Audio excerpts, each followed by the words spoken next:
Well, today's episode we're going to review VIP Wrestling with DFW All Pro Women's Wrestling, which is a one show by VIP with all the women wrestling, including there'll be multiple championship matches from different promotions such as Reality Wrestling and of course the same promotion from these guys.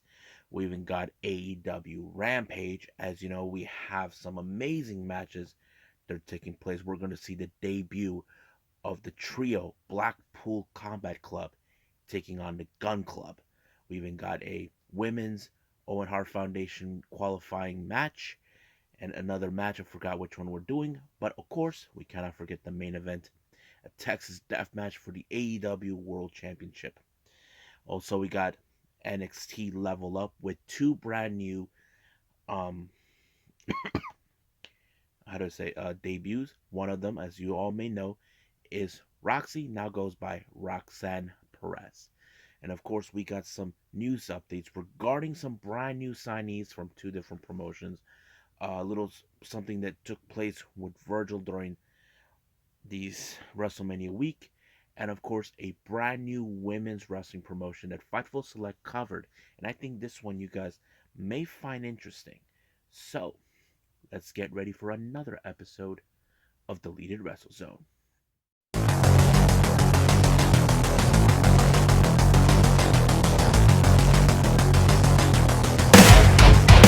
Are you ready? Get up, get up! Get up, get up! Get up, get up! Get up, get up! Get up, get up! Get up, get up!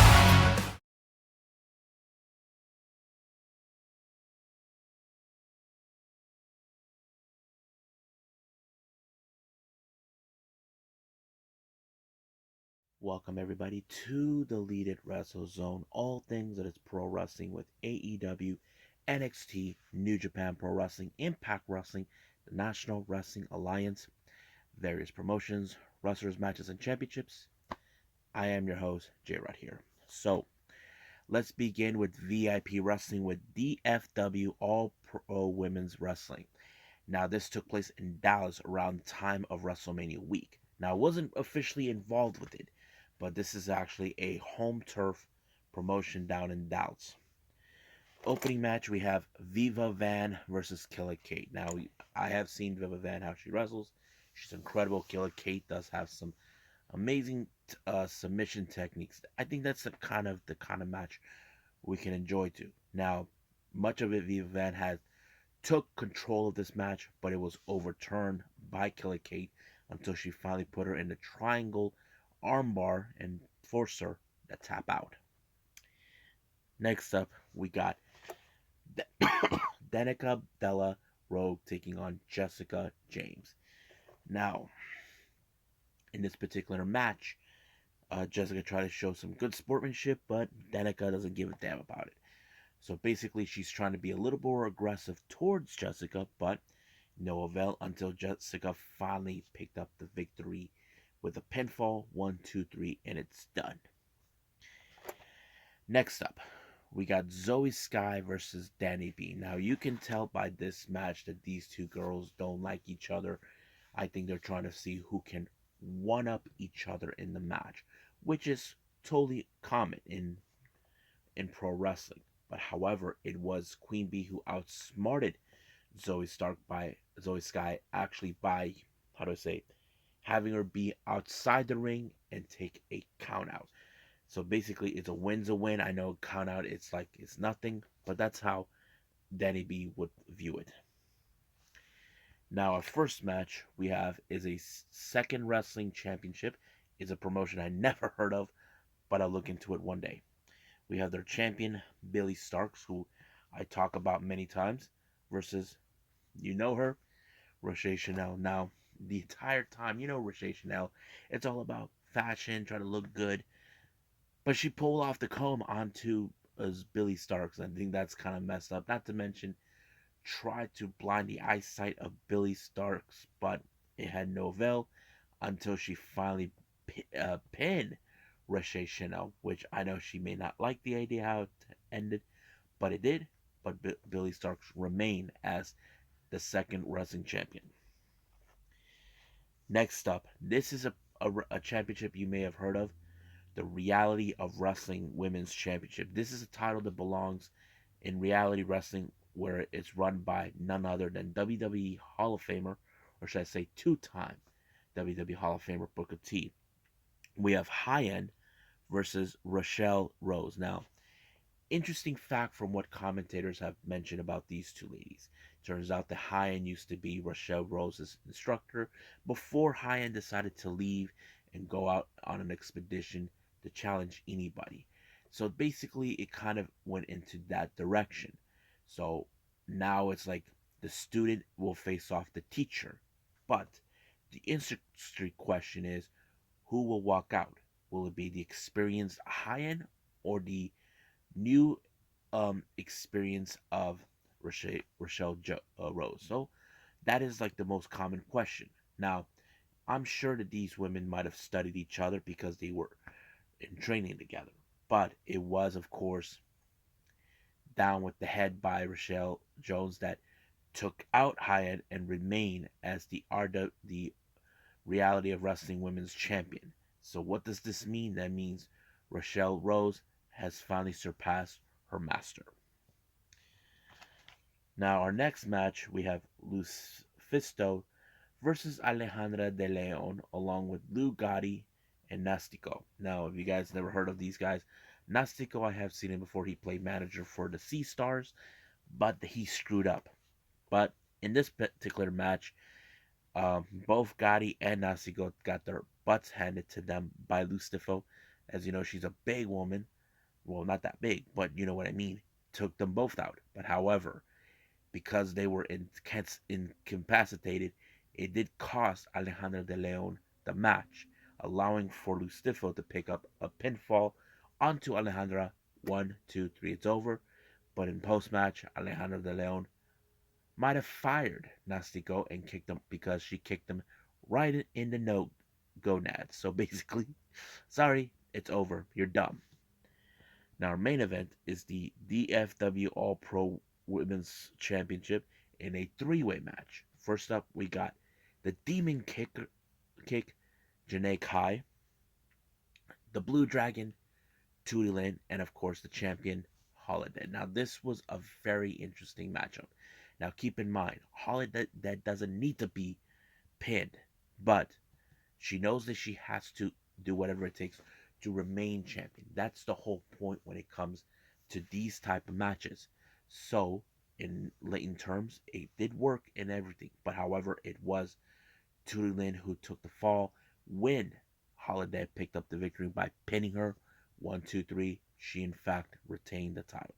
So I have to say it was a pretty interesting event. All women's. I think that's what many promotions they do. Just do a one women show for a while. You know that works. I mean, having the all promotion full of women, that's fine. I don't mind that. But it was pretty good. I like it. If I have to rate it, I'll give it possibly an 8. Not a bad thing, but yes. But let's move on right now with AEW Rampage.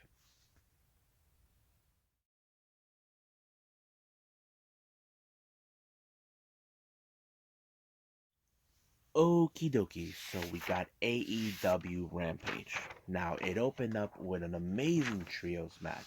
This was the debut of Blackpool Combat Unit. You know, everybody's new fan favorite faction that I think everybody can enjoy. We have the American Dragon, Bryan Danielson, the new member, Wheeler Yuta, and of course, we cannot forget Jon Moxley. While Sir William Regal, or Lord William Regal, is in the commentary section with Taz, Ricky Starks, and of course, Excalibur. Their opponents, on the other hand, is none other than the Gun Club, a group of wrestlers that they know they are an embarrassment to pro wrestling. I think that's what they wanted to do. But I think the real story in this particular match is Wheeler Yuta, how he was impressive. Now, keep in mind, he had an amazing match last week against Jon Moxley that allowed him to become a member of the Blackpool Combat Unit. So I have to say it was a pretty good darn match, in my opinion, a good opener. One thing led to another. Billy Gunn got himself pinned by Wheeler Yuta. I don't think people expected it, but it happened. And I'm sure Billy Gunn is thinking, he said, how can a new guy can pin me? Come on, he was trained well. And not to mention, he might have taught new tricks by Lord William Regal. Think about it. So I think it was a good introduction, and I think we will see some great things coming from Blackpool Combat Club. Now, our next match, as you know, the Butcher is now a hired gun sent by MJF to destroy Wardlow, but recently we have been hearing that they're calling him the War Pig by MJF and Sean Spears. But to send a direct message to Wardlow, they decided Barrett Brown, who we have seen in New Japan Strong, has been the latest victim. But keep in mind, Barrett Brown thought he's arrogant and cocky. He thought that he leveled the Butcher, but the Butcher is an animal that cannot be stopped. However, he ended up in the wrong side of a power symphony, allowing for the Butcher to win, sending a direct message to Wardlow that he will crush him. We'll see what happens then. Now, as you know, the natural Dustin Rhodes, he had an amazing match defeating Lance Archer, which was a major upset. As you know, as a being in the business for 5 decades, he has been different than he was before from his previous place. But now he wants more. He wants to have the better challenges. So he called out the best in the world, CM Punk.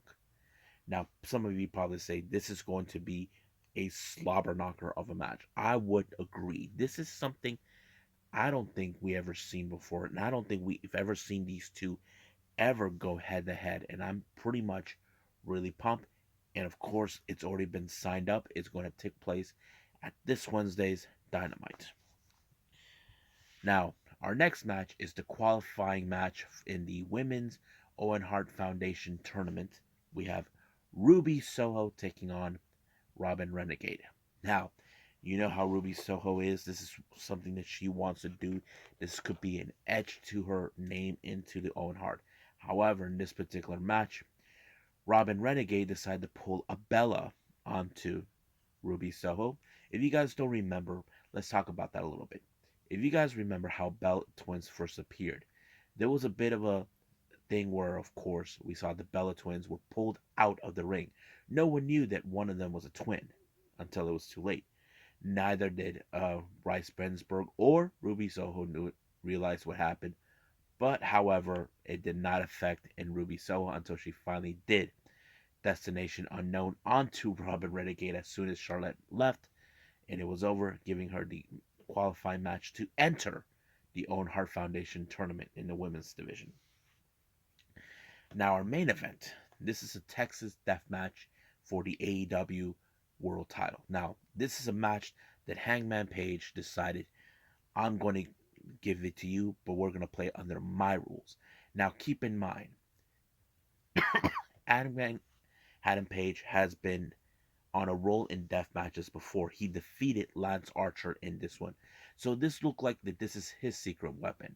However, this is one that, of course, if you guys remember, not too long ago, Orange Cassidy ended up in an unsanctioned lights out match where we thought Adam Cole had everything under his control. However, he lost that match, even though it doesn't affect his record. But he thought it was in his wheelhouse to destroy Cat Orange. But this time, this is the same thing with him and Adam Page. So I think this is one of those things like this is the weakness um for Adam Cole. And I think it played out pretty well. Not to mention Adam Cole was bleeding, so does Hangman. But however, there's been some interesting moments. But what happened next, the way this match ended, it ended up in a dead eye with a barbed wire right in the head of Adam Cole to a table. and he was counted out by 10. Adam Hangman retained the title, and he's still AEW World Champion. Now, I think that's pretty much it. I can't wait to see what's going to take place for the following day, Battle of the Belts 2. But right now, I believe it's time for our last review, NXT Level Up.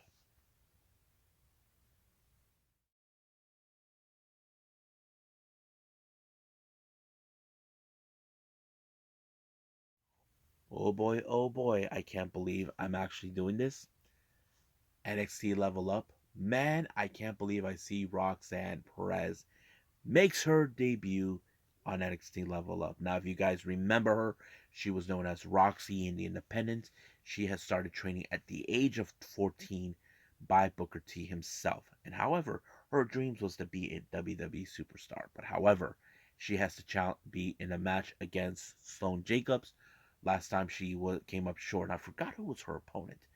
But this is a match where, of course, these two ladies, they're about almost have similar backgrounds, but however, who will be leveling up against one another? Now, most of the moment, the beginning of the match, it was Roxanne who had everything under control until it was overturned by Sloane Jacobs. But in the end, it was, of course, the code red by Roxanne that allow her to pick up her first victory, and I'm sure there'll be many more victories in Level Up in the near future.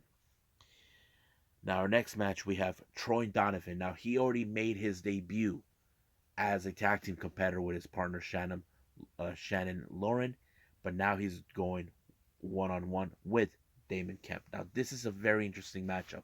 Keep in mind, certain wrestlers can do tag team or singles competitor, and I think Donovan has shown, hey, I can do this as a singles competitor. But however, the X factor in this whole match as well is Shannon Lauren being on ringside, which did work. It distracted Damon Kemp, but it was not enough to put him down. But it did allow him to pick up an amazing pinfall victory onto Troy Donovan and move forward 1, 2, 3, and we will see more of him down the line. Now, our main event, Tatum Paxley versus Kiana James. Now, Tatum has been trying to be on the good side of the Diamond Mine. Now, we know Malcolm Bivens sees a lot of things, but it's Ivy Niles that is the one person that cannot be impressed. Basically, she is kind of hard to predict. It's the same kind of scenario we've seen with Blackpool Combat when it comes to Wheeler Yuta, but this is different. So basically, Tatum has to prove herself. But at some point, Ivy now shows up, observers. Now, she probably may not be impressed by her, but the real question, can Tatum do it? Give her an impression? Well, that's only time will tell. However, it was Tatum Paxley who picked up an amazing victory on Kiana James, giving her the edge. But like I said, it's hard to impress Ivy now, but we don't know when will that happen. We'll see down the line with Ivy now if she will open up to Tatum Paxley. Now, I believe that's it for all the reviews. I think it's time for some news updates.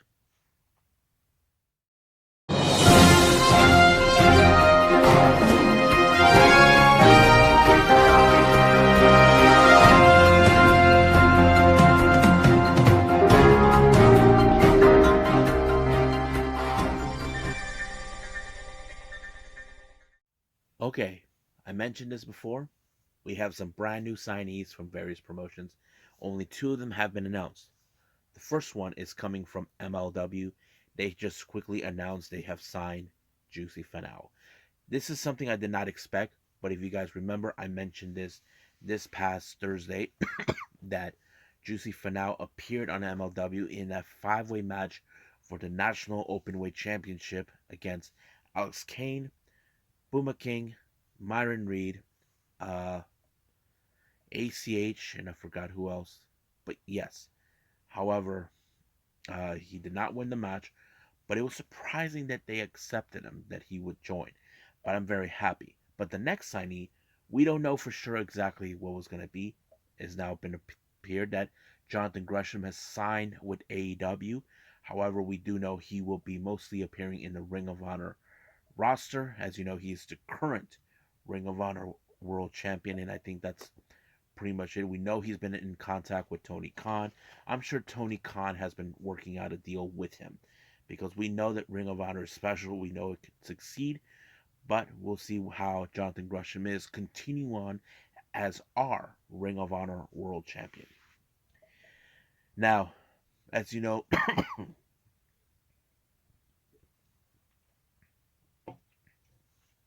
WrestleMania week was insane. However, reports are coming in about Virgil. If you guys remember Virgil, he used to work with the $1 Billion Man. It was reported that he has suffered two massive strokes, and I have to say that's the most scariest thing to her. But of course, he's fine. He's being medically treated, being observed. I'm just hopefully he can recover. We don't know if what how things will work out after this. I'm not sure if he was what cause of it, but I'm sure he'll be on top of that. So just pull through, Virgil. We got your back. Now our last update here. This one was a fascinating one that I came across by Fightful Select. There's a new women's promotion coming up in May 1st called Women's Wrestling Army. Now I have to say the name is kind of catchy. I like it. Women's Wrestling Army, fresh, new. I like it. But what I found out, Maria Kanellis is involved. I did not know that. However, this does explain to me a few more things. We know that Tony Khan is interested in having her to hire her to help out with the women's division in Ring of Honor. We know she had done a fantastic job before Ring of Honor went on hiatus. However, I did mention on the previous update where, of course, she does not have an exclusive with Impact, so she has some pay-per-view appearances or whatever deal she made with Impact, but it probably will not last long as soon as possible. So this promotion, I did not know it's going to happen, but it will happen. I'm kind of curious. I will find out more information about this one. I'm kind of curious because it's good that we're going to see more women's wrestling coming up in the promotions. I mean, here in the States is rare. We have Mission Pro Wrestling, we have Women of Wrestling, Shine, Shimmer. There's others, but I'm sure we can see that somewhere down the line. So I think that's pretty much it with all the news updates that we have. So I believe it's time to call it a day. Well, I hope everybody enjoys this episode. I want to make a friendly reminder for those who are keeping up with pro wrestling. As you know, soon we'll be having the farewell of Marika Kobashi, who's graduating from Tokyoshi Pro. I can't wait to see that event when it's uploaded. And of course, we have, as I mentioned, I did reviewed recently GLEAT, G Pro Wrestling version 21. Version 22 will be coming soon. It's already being in process, but it will not come out on YouTube maybe until a couple of days. Um, we did have, of course, House of Glory with uh, Tribulations. I'm excited for that and for other things. But right now, I'll keep that as an announcement. But coming up, we do have two reviews coming in. We have, of course, got a Choco Pro 118, and of course, NWA USA, which I'm kind of curious to see what's going to happen. But for now, I'll see you guys in the next DWZ time. Same DWZ channel. I must bid all of you adieu. So, goodbye. Mwah.